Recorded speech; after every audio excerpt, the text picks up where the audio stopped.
माफी आपकी क्या मांगना, माफी तो इनके जहां से निकलेंगे ये नाक रगड़ के माफी मांगे। अगर इनको कवच का उसका वजन अगर इनके शरीर पे डाल दिया ना तो इनकी टट्टी निकल जाएगी, नीचे लटन निकल जाएगी। और इनके पिता का नाम क्या है, इनके बाबा का नाम क्या है, खुद से सुमन लगाने लगे। इनके बाप कभी सुमन लगाते थे। इनकी जाति नहीं है, इनकी जाति है पागल, बेवकूफ, गद्दार। ये देश के गद्दार हैं। नमस्कार, मैं अनुप कुमार आप सभी का स्वागत करता हूं। आप देख रहे हैं जीवीएन 24 न्यूज। जिस प्रकार से रामजीलाल सुमन के द्वारा एक बयान देने के बाद राणा सांगा को लेकर के उसके बाद राजपूत समाज के सब लोग एक विरोध में आ गए हैं कि रामजीलाल सुमन को माफी तो मांगनी होगी। वहीं सपा पार्टी के पूरे नेता सब उनके साथ हैं, कह रहे हैं माफी हम नहीं मांगेंगे। भदौरिया जी, कैसे देखते हैं पूरे प्रकरण को? पहले तो कैसे देखते हैं राणा सांगा को भरी संसद में गद्दार कहना, उनके वंशजों को गद्दार कहना? देखिए, ये एक ट्रेंड चल पड़ा है पागलों का, बेवकूफों का और उन लोगों का जिनको एक फोबिया हो गया है कि मुझे कोई पूछ नहीं रहा तो मुझे बाजार में कैसे पूछा जाए। तो ये एक बड़ा ट्रेंड है। ये लोग समाजवादी में भी हैं, ये लोग अन्य पार्टियों में भी हैं। ये लोग बहुजन में भी समाज पार्टी में आ जाते हैं, कुछ कभी कांग्रेस में आ जाते हैं, बीजेपी में आ जाते हैं। ये इनकी जाति नहीं है, इनकी जाति है पागल, बेवकूफ, गद्दार। ये देश के गद्दार हैं, देश के बेवकूफ व्यक्ति हैं। और मैं जो कहता हूं, इनको तत्काल प्रभाव से पागल घोषित करके इनका वोटर का इनको चुनना तो अलग है, इनको मतदान का भी अधिकार छीन लेना चाहिए।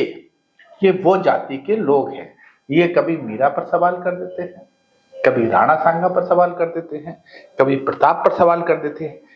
इनकी अपनी जाति नहीं है, इनका अपना पिता का नाम इनको सरनेम नहीं पता, ये कहां से आ गए, इनके पिता का नाम क्या है, इनके बाबा का नाम क्या है, खुद से सुमन लगाने लगे। इनके बाप कभी सुमन लगाते थे, इनके बाबा कभी सुमन लगाते थे। सुमन क्या है? ये ऐसे लोग हैं, ये इस तरह प्रकार की मानसिक प्रकार के विचित्र लोग हैं जो कहीं भी आ जाते हैं और इस तरह के बयान दे देते हैं। कोई भी बड़ा हो, शूरवीर हो, टाइम टू टाइम अलग अलग पार्टियों के नेता या सामाजिक कार्यकर्ता, ये आखिर राजनीति की सोच जारी है कि उनके ऊपर जिनके कारण आजादी आई, जिन्होंने देश को बचाया, उनके ऊपर बार बार कटाक्ष करते हैं। फिर आपका बहुत महत्वपूर्ण सवाल। और मैं तो ये कह रहा हूं कि कुछ मीडिया चैनल को भी आपकी बात से सबक सीख करके बात इस तरह की करनी चाहिए। मीडिया भी पता नहीं कहां भाग रही है, किस ओर जा रही है। आपने कितना महत्वपूर्ण सवाल किया, मेरा दिल जो है वो गदगद हो गया। और इस तरह से आपके सभी दर्शकों को भी जो आपकी बात सुन रहे हो उनको मैं शुभकामना और बधाई देता हूं, जो आपके चैनल से जुड़े हुए हैं, जो आपकी बात सुन रहे हैं, कि ये एक सात्विक बात, एक यथार्थ बात, एक देश हित बात अगर की जाए। कहा कि जिन लोगों ने, जिनकी पीढ़ियां हो गई, आज आपके पैर में एक कांटा चुभ जाए तो आपको दर्द हो जाता है, एक पैर में कील घुस जाए तो आप डॉक्टर के पास पहुंच जाते हैं और तमाम आयरन से लेके एंटीसेप्टिक और पता नहीं क्या क्या इंजेक्शन लग जाते हैं।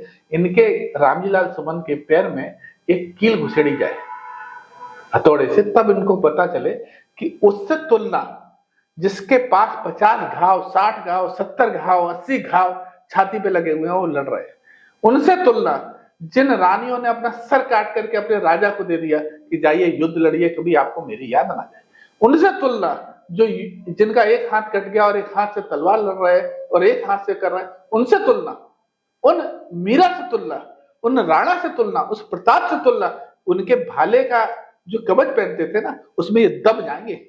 अगर इनको कवच का उसका वजन अगर इनके शरीर पे डाल दिया ना तो इनकी टट्टी निकल जाएगी, नीचे लटन निकल जाएगी। उन लोगों से ये तुलना, उन लोगों को पढ़ने के लिए भी बड़ा दिल और कलेजा चाहिए, उनको समझने के लिए। राजपूत समाज का, राजपूत समाज के राजा महाराजाओं का इतिहास किसी से छुपा हुआ नहीं है, लेकिन फिर भी जो लोग औरंगजेब, बाबर, हुमायूं इनको महान बोलते हैं, राणा सांगा, महाराणा प्रताप, जैसे पद्मावत फिल्म आई थी तो इन लोगों को गद्दार कहते हैं। इन लोगों को शर्म आनी चाहिए। ये लोग असल में, मुझे कहने में कोई संकोच नहीं होगा कि ये लोग, जो भारत में एक भाषा बोली जाती है दोगली, उस भाषा से ये जन्म लिया हुआ है। अगर इनमें, भारत में पहले एक प्रार्थना चलती थी, आपने भी पढ़ी होगी, उससे धर्म से और उससे कोई मतलब नहीं होता था। वह शक्ति हमें दो, दया निधि, कर्तव्य मार्ग पर डट जावे। जिस देश जात में जन्म लिया, बलिदान उसी पर हो जावे। आज उस बलिदान को होना छोड़ दो, ये आज उस बलिदान को ही भारत के गौरव को मिटाने का काम करते हैं। आज उस बलिदान को पर कालिक पोतने का काम करते हैं। ये लोग हैं, वो लोग हैं जो आज भी ब्रिटिश से लोग आते हैं, बाहर से लोग आते हैं, लंदन से, अमेरिका से लोग आते हैं और यहाँ की मिट्टी को तिलक करते हैं, कहते हैं ये राणा का ये था, ये हल्दी घाटी है। उन लोगों की महानता, इनसे तो 100 गुने अच्छे वो लोग हैं जो लोग भारत को इस वजह से देखने आते हैं कि भारत वो वीरों की भूमि। आखिर पद्मावत मूवी आई थी तो जिस प्रकार से विरोध में राजपूत समाज उतर के आया था सड़कों के ऊपर, अब की बार कुछ शांत दिखाई दे रहा है, आखिर ये है कैसे? देखिए, अब जो है ना, ये शांत नहीं है। जब समुद्र में ज्वार भाटा आता है ना, तो एक शांति लेकर के बहुत बड़ा आता है। अब जो आंदोलन होगा इस देश में, इतना व्यापक आंदोलन होगा, इतिहास जो है कई बार आपने देखा होगा पुनरावृत्ति कराता है।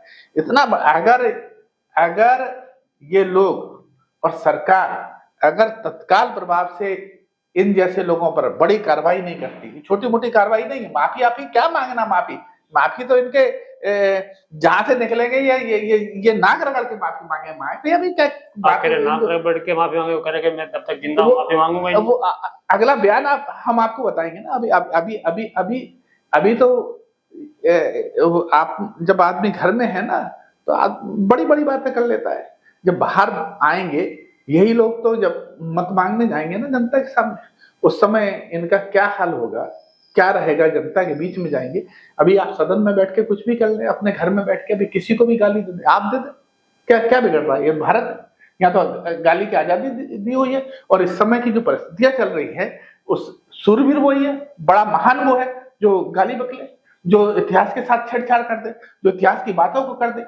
इन्हें क्या छेड़छाड़ करने का है? इनके बाप दादाओं ने नहीं पढ़ा, वीरताओं की कहानी नहीं पढ़ी, वीर कविता, वीर रस का स्वाद नहीं जिनको चखा, जिन्होंने वीरता की बात नहीं की, वो क्या बात करेंगे? जो अपना सरनेम जो है वो छुपा करके जनता के सामने जाए, अपनी चीजें छुपा करके जनता के सामने जाए, वो क्या बात करेंगे? इस देश की क्या बात करेंगे? उनसे आप कोई बात की उम्मीद की बात रख सकते हो क्या?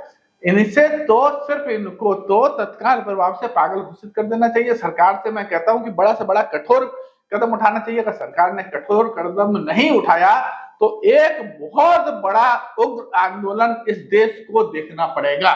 मीर बोध जैसे राजपूत सेनानियों को अपना मानने वाला गुर्जर समाज हमेशा से इस प्रकार के आंदोलनों में बढ़ चढ़ के राजपूत समाज के साथ आता है, लेकिन इस मामले में कटा अलग अलग दिखाई दे रहा है। देखिए, मैं व्यक्तिगत समाज की और किसी की बात ही नहीं कर रहा। मैं ये भी नहीं कह रहा कि आप किस समाज से हैं। ये इस देश के महान लोग हैं कि नहीं है, मुझे आप ये बताइए। मैं आपसे एक प्रश्न करना चाहता हूं, आपके माध्यम से जो जनता सुन रही है उससे प्रश्न करना चाहता हूं, क्या राणा सांगा महान है कि नहीं? क्या राणा प्रताप महान है कि नहीं? क्या झांसी की रानी महान है कि नहीं? जिन लोगों ने इतना सरसों त्याग किया, आप 2 दिन खाना भूखे रह सकते, 4 दिन में आपको याद आ जाता, नानी याद आ जाती। उन लोगों ने घास की रोटी खाई, आज आप जो जरा पालक की सब्जी की रोटी बना करके आपको उसमें आ जाता है। जिन लोगों ने कैसा कैसा त्याग करा, किस किस तरह से अपने त्याग को सहन करा, जरा आप करके दिखा, जरा उसकी कल्पना सोचे, उस त्याग की कल्पना सोचे। आप वजन में 70 किलो और 80 किलो लादने की कल्पना सोचे कि 80 किलो वजन अगर आपके ऊपर लाद दिया जाए तो क्या स्थिति होगी? आपको 4 सीढ़ी ये हमारे फ्लैट से नीचे उतरने में आपको तकलीफ होगी। आप वो उस कल्पना को सोचे कि उन्होंने कैसे इस देश के लिए युद्ध किया, कैसे इस देश के लिए लड़े, कैसे इस देश के लिए कुर्बानी की। आप उस रानी हना की कल्पना करिए कि जिसने अपना गर्दन काट के और थाली में परोस दिया होगा, दोनों हाथ उसके फिर भी नहीं कपे। आप कुंवर की कल्पना कीजिएगा कि कुंवर बहादुर की कल्पना कीजिएगा कि एक हाथ कटा हुआ है और एक हाथ से लड़ते चले जा रहे हैं, उनकी कल्पना कीजिएगा। आप राणा सांगा की कल्पना कीजिएगा जिनके लिए ये बोल रहे हैं कि 80 घाव लगे हुए और युद्ध लड़ रहे हैं। आप महाराणा प्रताप की कल्पना कीजिएगा, आप वीर राठौर की कल्पना कीजिएगा। आप इनकी कल्पना, आप बात तो करना छोड़िए, कल्पना तो करिए। आप केवल एक कल्पना करिए। इनका इतिहास छुपा नहीं है, उनके इतिहास को सुन करके देख करके रूह कांप जाती है कि जो जो अत्याचार इन्होंने सहे हैं। लेकिन उसके बाद भी जैसे माता पद्मावती जी हैं, उन्होंने भी जोर किया। लेकिन ये मानसिकता आखिर पनपती का है कि इन लोगों को गद्दार कह के बाबर जैसे, हुमायूं जैसे आक्रांता जो लुटेरे थे तो विदेश से आए थे, उनको महान बताने की मानसिकता आखिर पनपती कहाँ पे? मैंने आप बताया, ये विक्षिप्त लोग हैं, ये मानसिकता, ये एक इनको फोबिया हो जाता है कि हमारा नाम बना रहे। किसी जमाने में ये मंत्री रहे होंगे, दया पात्र कृपा पात्र, किसी की चरण पकड़ करके, और ये लोग बन जाते हैं। समाज में इनका दायित्व, समाज के लिए इनका दायित्व समाज में देखेंगे तो शून्य है, जीरो, बड़ा शून्य है इनका, समाज में कुछ नहीं है। अब उस फोबिया को कैसे पूर्ण रखा जाए? तो उसके लिए कुछ ना कुछ पागलपन की बातें समाज में कह देना, और वो कह देना और उसको कर लेना। ऐसे लोगों को निश्चित रूप से, जब विक्षिप्त है तो विक्षिप्त साबित कर देना चाहिए। सरकार को ये कहना चाहिए कि इस तरह की लोग, इस तरह की मानसिकता के लोग, इस सरकार को कदम उठाना होगा, तत्काल प्रभाव से इनको पागल घोषित करना होगा, और इनको मत दान करने का अधिकार भी छीनना होगा। सत्ता में रहने का तो छोड़ दीजिए, इनको मतदान, ये आज एक सांसद, एक मैं छोटा सा प्रश्न बता रहा हूँ, एक सांसद 24 लाख लोगों का प्रतिनिधित्व करता है। ये इस तरह की मानसिकता के मूर्ख लोग 24 लाख का प्रतिनिधित्व करेंगे? कल का कोई प्रोग्राम राजपूत समाज की तरफ से यूपी में रखा गया प्रोटेस्ट का? ये एक कल का छोटा सा टेलर है। प्रोटेस्ट तो बहुत बड़ा होने वाला है इस देश में। अगर ये इस तरह से सरकार ने इनके प्रति गंभीरता के साथ अगर कदम नहीं उठाया, तो आने वाले समय में सभी लोग, हम पूरे देश के जागरूक लोग इस पर एक बात कर रहे हैं, और एक इस पर विचार चल रहा है। इतना बड़ा मैंने आपको बताया कि वो होने वाला है। दूसरी और भीमसेना के लोग हैं, चंद्रशेखर रावण से जुड़े हुए लोग हैं, वो कह रहे हैं हम भी लाठी डंडे लेके तैयार है, आओ तो श्री, एक मोस्ट वेलकम करेंगे। हाँ, तो भाई ये विक्षिप्त लोग हैं, ये विक्षिप्त लोग हैं। ये कोई एक मानसिकता किस चीज की, क्या चीज है, क्या दिखाना चाहते, क्या सोचना चाहते? ये एक विक्षिप्त लोग है, पागल लोग है, और पागल लोगों की इनके लाठी डंडे, पागल तो जब पगला जाता है तो वो कहीं भी आग लगा। वो कह रहे हैं कि दलित नेता, इसलिए उनको दबाने की कोशिश की जा रही है। इसमें नेता नगरी का प्रश्न कहां से आ गया? नेता, विक्षिप्त लोग, विक्षिप्तता की बात करोगे और नेता नगरी की बात करोगे। अगर आप दलित नेता है तो अच्छी बात करिएगा, दलित के उत्थान की बात करिएगा। कितने दलित के उत्थान की बात करी उन्होंने? किस दलित का, मुझे जरा वो रिकॉर्ड बता दें।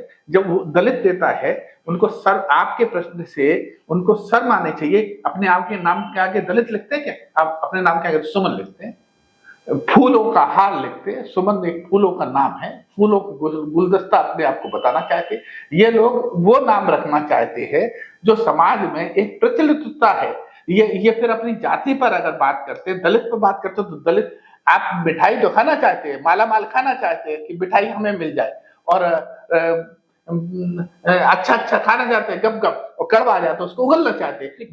दलित का चोला, जब आपको बात हो तो हम दलित नेता है, सब हम प्रताड़ित है, सब हम पीड़ित है, और जब बात हो जाए तो हम राम जी लाल है। क्या है?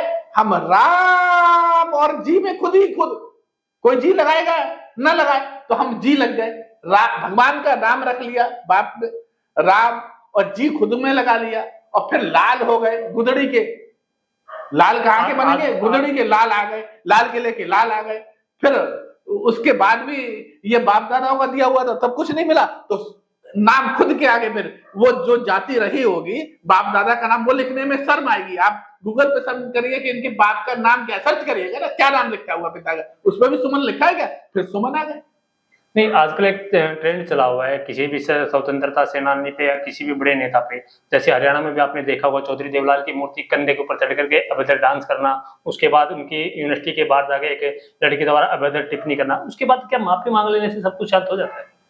मैं कह रहा हूं, इनको माफी का अधिकार ही नहीं होता। इनको तो विक्षिप्त करके, और इनका जब तक इस तरह का कठोर कार्रवाई नहीं होगी, तब तक तो ये कुछ भी करते रहेंगे। इसलिए सरकार इन पर कठोर नियम, कठोर कार्रवाई, कठोर तरीके से अपनाए। ये माफी आफी का शब्द नहीं है, और माफी आफी की बात भी नहीं होनी चाहिए। इन पर कठोर कार्रवाई की बात। आपसे एक आखिरी सवाल है, अगर कल के आप जो प्रोटेस्ट कर रहे हैं, जो धरना दे रहे हैं, जो प्रोग्राम कर रहे हैं, उसके बाद भी रामजीलाल सुमन अगर माफी नहीं मांगता है, सरकार अगर कोई कार्रवाई नहीं करती है, तो राजपूत समाज आगे किस ओर जाए?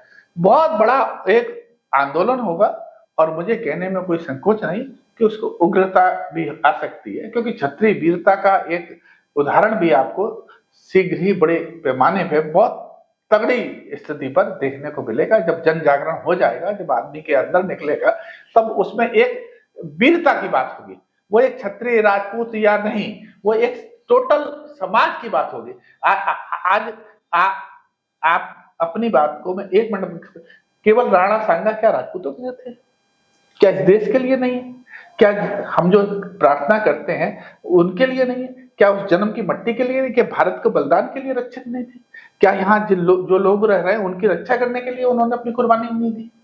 तो ये दिल में हर व्यक्ति के थे। महाराणा प्रताप क्या एक राजपूतों के थे? राजपूत होना एक गौरव की बात है, लेकिन उसमें चूंकि वो वीरता का और साहस वो उस ब्लड की बात है, लेकिन उनको स्वीकार किया संपूर्ण देश ने, लड़ाई लड़ी संपूर्ण देश की, रक्षा दी संपूर्ण देश की, केवल अपने एक मेवाड़ की रक्षा थोड़ी थी। तो मेरा योगी जी का प्रशासन भी तैयार है। मेरा एक ये प्रश्न के माध्यम से संपूर्ण देशवासियों से प्रश्न है कि संपूर्ण देशवासियों को ये चाहिए, वो चाहे दलित समाज के लोग हों, चाहे शोषित समाज के लोग हों, चाहे मुगल समाज के लोग हों, जो यहाँ रह रहे हैं, ऐसे लोगों को अपने घर पर दाना पानी खाना पीना बंद कर देना चाहिए।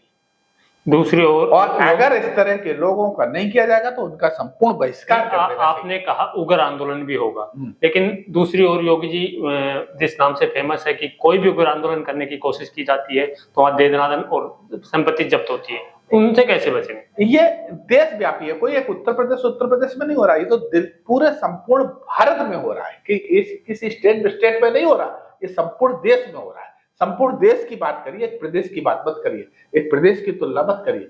ये जब होगा तो संपूर्ण देश में होगा, भारत में होगा, उस हिंदुस्तान में होगा।